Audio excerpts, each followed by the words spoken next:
గురుగారు మరి చేతబడి చేస్తారు కదా, అంటే చేసిన వాళ్ళకి మనకి ఏమైనా లక్షణాలు ఉన్నాయి తల్లి. కనిపిస్తాయా? అంటే ఒక మనిషికి చేతబడి చేసినట్టు లక్షణాలు మనకు ముందుగానే మనం తెలుసుకోవచ్చా? తెలుస్తాయమ్మా. ఎలా గురుగారు? చేతబడి జరిగినటువంటి వ్యక్తులు బద్ధకస్తులు అయిపోతారు. ఎంత బద్ధకం అనేది ఉంటుందంటే స్నానం కూడా చేయలేరు ఆఖరికి. అంత బద్ధకం ఉంటుంది వాళ్ళకి. వాళ్ళ పనులు వాళ్ళు చేసుకోలేరు. ప్రతిదీ పోస్ట్ పోన్ చేసుకుంటూ ఉంటారు. వాళ్ళ తల పని చేయదు. తల వెనక్కి ఇక్కడ లాగేస్తూ ఉంటుంది, వెనక వైపుగా తల ఎక్కువ లాగేస్తూ ఉంటుంది. అతి కోపం, అతి ఆవేశం వచ్చేసేస్తుంది. క్రోధం ఎక్కువ వచ్చేస్తూ ఉంటుంది. చిన్న విషయం చెప్పినా కానీ కోపం ఎక్కువ వచ్చేసేస్తూ ఉంటుంది.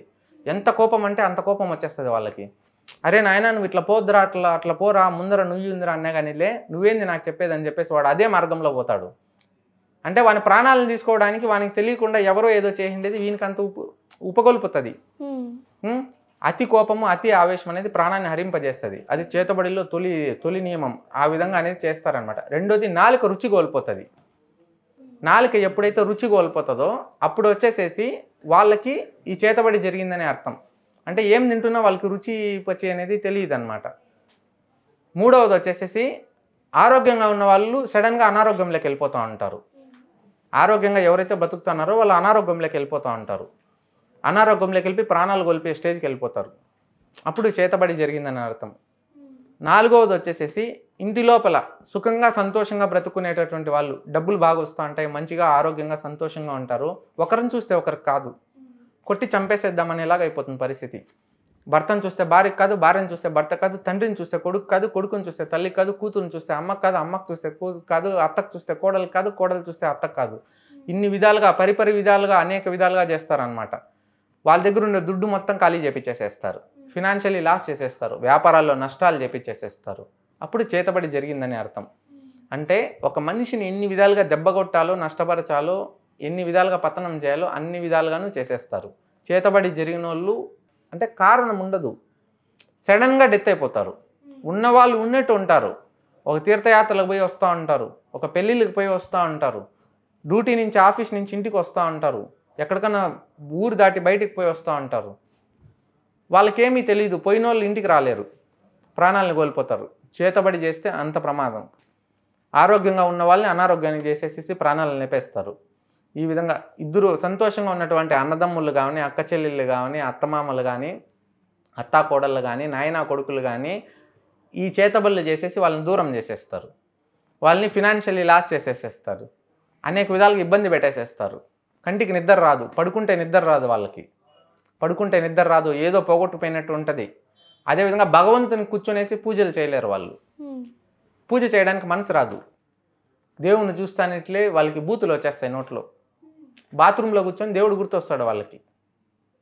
అంటే అంత చెడు అనేది ఆ వాళ్ళు పంపించినటువంటి ఆత్మ ఏదైతే ఉంటుందో ప్రయోగం చేసి అది అంత చెడు కోరుతుంది వాళ్ళకి. వాళ్ళు వాష్రూమ్లో ఉన్నప్పుడు, టాయిలెట్ వెళ్ళినప్పుడు కూడా దేవుని కోసం గుర్తొస్తుంది వాళ్ళకి. అన్ని విధాలుగా దోషం చేపిస్తూ ఉంటుంది. వాళ్ళ దగ్గర పాపాలు చేపిస్తూ ఉంటుంది. వాళ్ళ ప్రమేయం లేకుండానే వాళ్ళని చెడగొట్టేస్తూ ఉంటుంది. ఇక్కడ ఉన్న వాళ్ళు అక్కడ ఆట ఆడిస్తూ ఉంటారు. ఇక్కడ ఎవరైతే చేపిస్తూ ఉంటారో ఒక జంతువు పైన ప్రయోగం చేస్తారు, ఒక బొమ్మ పైన ప్రయోగం చేస్తారు, అదేవిధంగా ఒక శక్తిని పంపిస్తారు, ఒక భూత ప్రేత పిశాచాలని ఇట్లాంటి వాటిని పంపిస్తారు. పంపించి వీళ్ళ ఆట కట్టించి వాళ్ళు అక్కడ కూర్చొని సంతోషంగా ఉంటారనమాట. అది పరమదోషం. అట్లా చేయకూడదు. కానీ ఇప్పుడు అదే విధంగా కలియుగంలో ఆ విధంగా చేస్తున్నారు దుడ్డు కోసం. అది పరమదోషమ్మా.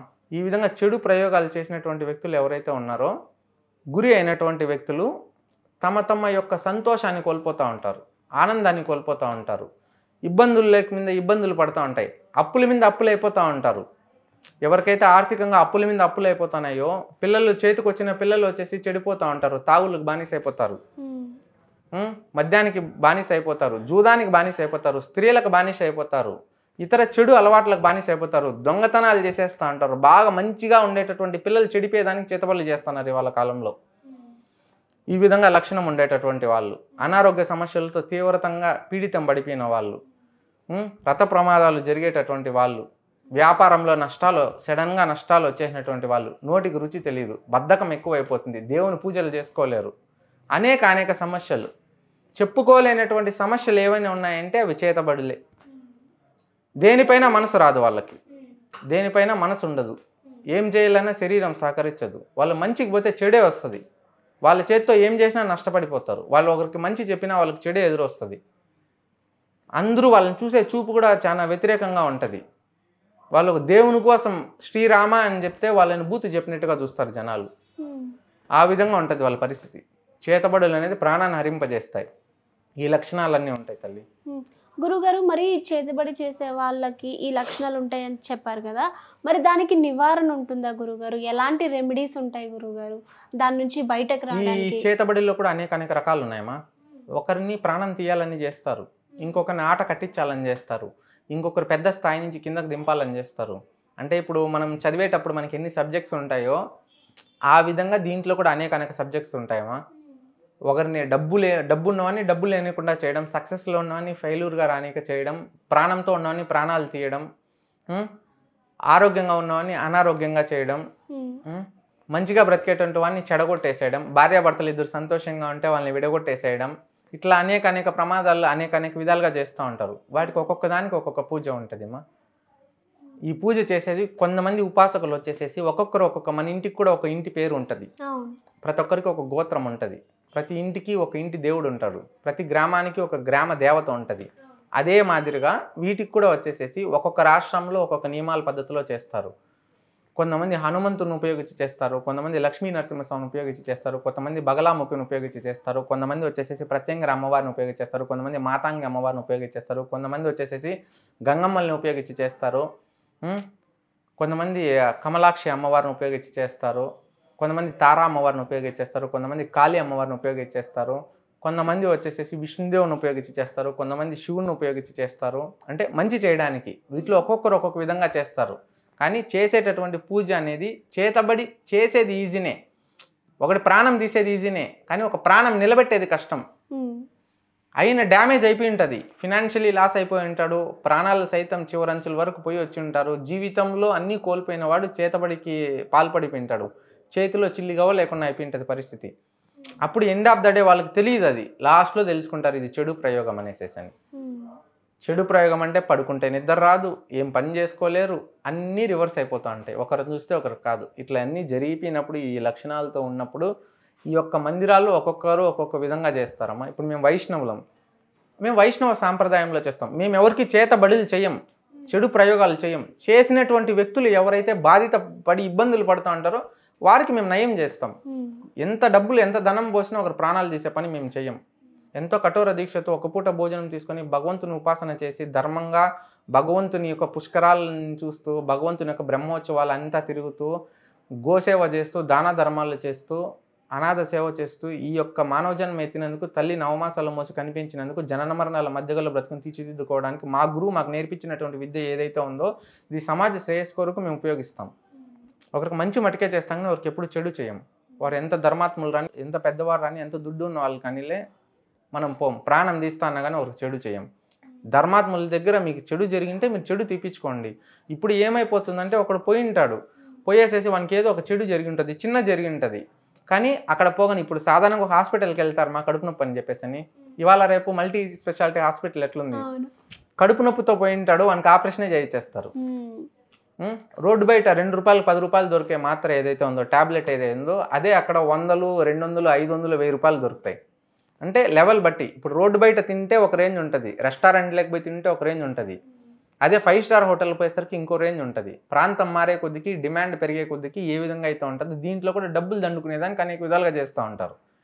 భగవంతుని దీక్షతో చేసేటటువంటిది ఇది. ఒకరి ప్రాణాలు నిలబెట్టాలనేది అసాధారణమైన విషయం. అది ఎంతో తపస్సిద్ధి ఉండాలన్నమాట.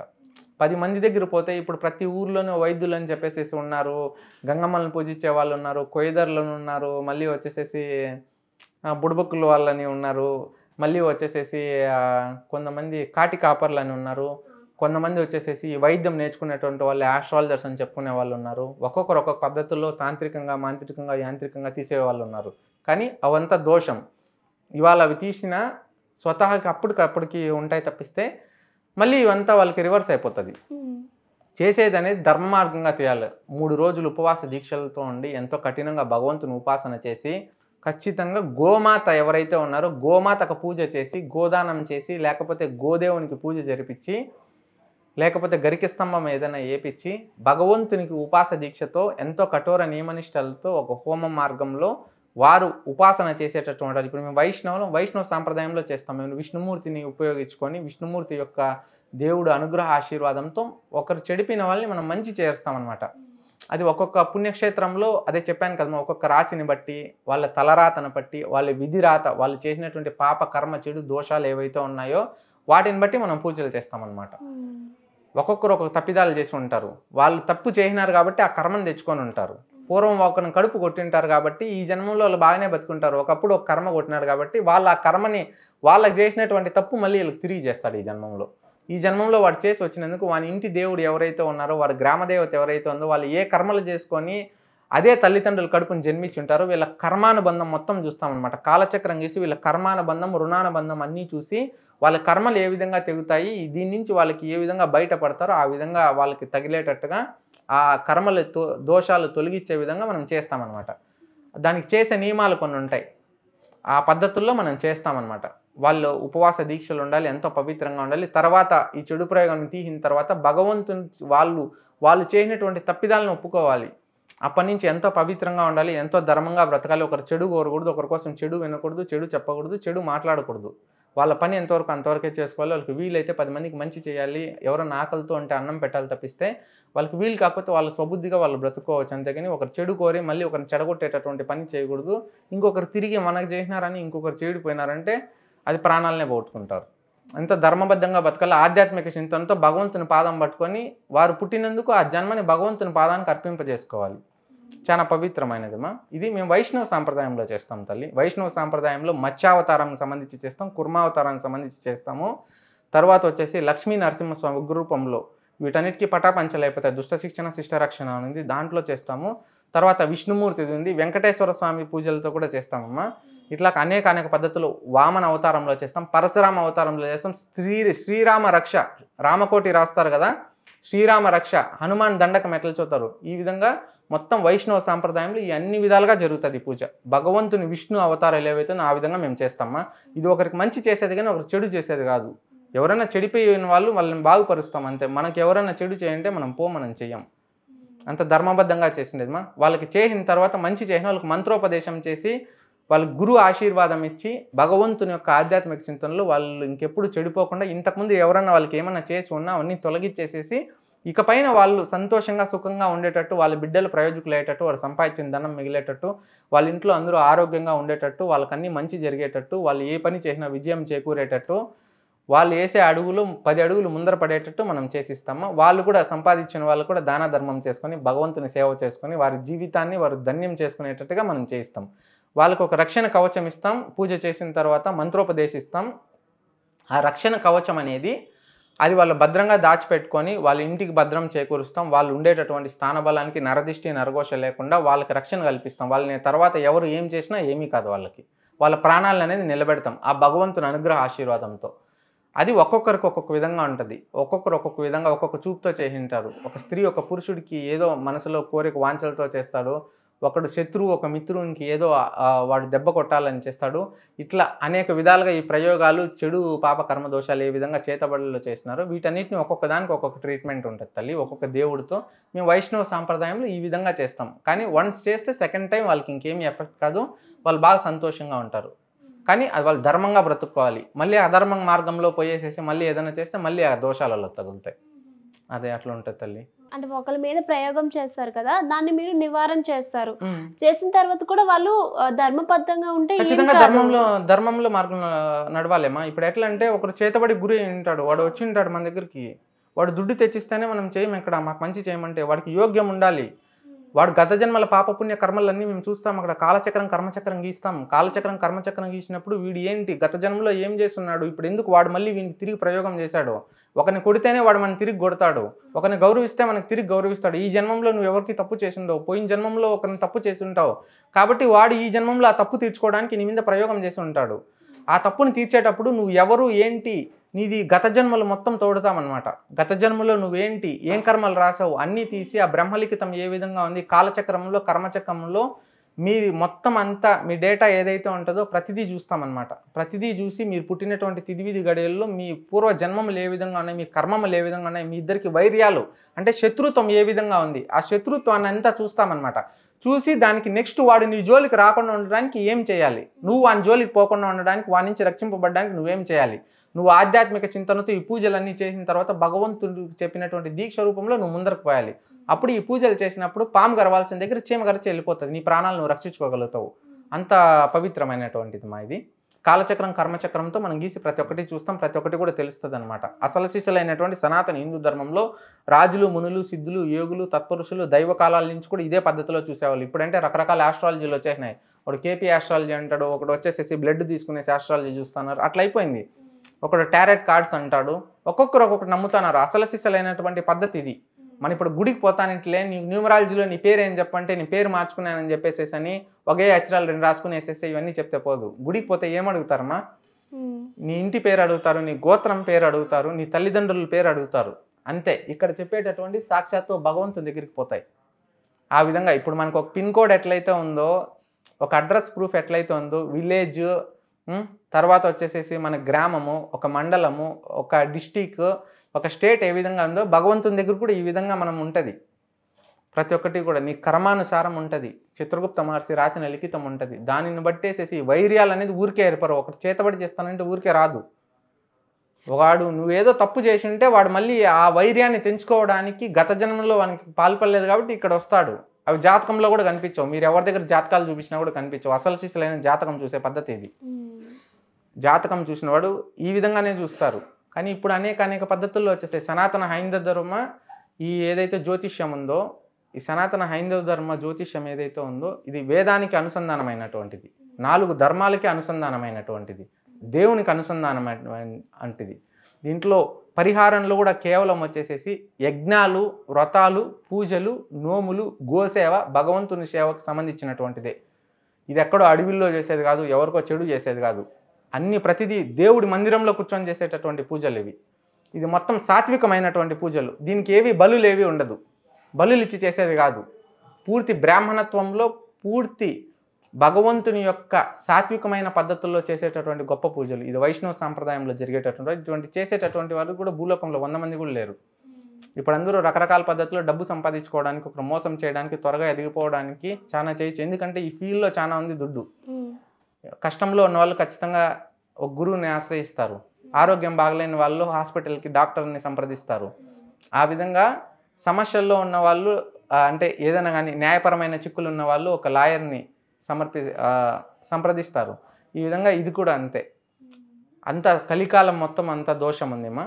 దీంట్లో చేసేటటువంటి పద్ధతి ఇది. మనం ధర్మ మార్గంలో నడుస్తాం, దేవుని ఉపసంధానం చేస్తాం. ఆ వైర్యాలు ఎందుకున్నాయి కనుక్కొని గత జన్మలు పునర్జన్మలు అన్నీ చూసుకునేసి మనం ఎందుకు జరిగాయి, ఎక్కడ జరిగాయి, ఏ విధంగా జరిగాయి, దీని నుంచి వాడు ఇంకా మీ జోలికి రాకుండా చేసి మళ్ళీ మీరు వాళ్ళ జోలికి పోకుండా చేసి మీకు వాళ్ళు ఇంకేమన్నా చేసినా తగలకుండా చేసి రక్షణ కవచం ఇచ్చి మంత్రోపదేశం చేసి ఇది సాత్వికమైన పూజల్లో చేసి మీ పేరు పైన పుణ్యకార్యం చేయించి మీ చేతితో 10 మందికి భోజనం పెట్టించి ఇంకా పైన మీరు చేసిన దోషాలు పాపాలన్నీ హరింపజేసేసేసి మీకు మరలా పుట్టినటువంటి బిడ్డ ఏ విధంగా అయితే ఉంటుందో ఆ బిడ్డ జన్మనెత్తినటువంటి బిడ్డ ఏ విధంగా అయితే మంచి నేర్పిస్తే మంచి దారిలో తీర్చిదిద్దితే ఏ విధంగా ఉంటారో ఆ విధంగా గురువు మీకు మంచి దారిలో నడిపించడం జరుగుతుంది.